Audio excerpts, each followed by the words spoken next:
MTN's Luke Shelton out here at the Butte Civic Center, and for nearly 4 decades, the Gym Street Mining City Duels have heralded the start of the high school wrestling season.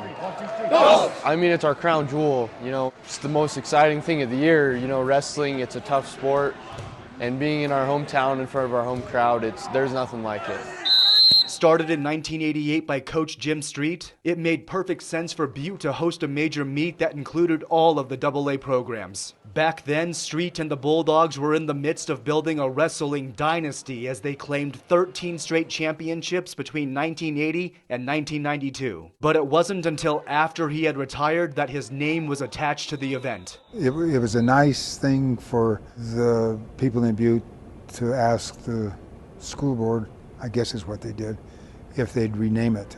I was very happy and honored, more so than anything, to have that happen, and we're still here. Having the Mining City Duels bear his name may have been a pleasant surprise to Jim Street, but considering the impact he had on the sport of wrestling in Montana during his 22 years at the helm, it wasn't a shock to others. This event's named after him for a reason. He is, he left a pretty big record to try to catch up to. This year, 23 Montana and 1 Idaho team tangled on the mats. And for the hometown wrestlers, there was a true sense of pride in carrying on this tradition that was started 36 years ago. You hear all the time about Street and his teams and his legacy that he put Butte through the 13 years consecutive, but it's truly an honor. And for this meet's namesake, well, he's just happy to see the sport he loves continuing to flourish in the Treasure State. Boy, I tell you, as an ex-coach, I really appreciate everything that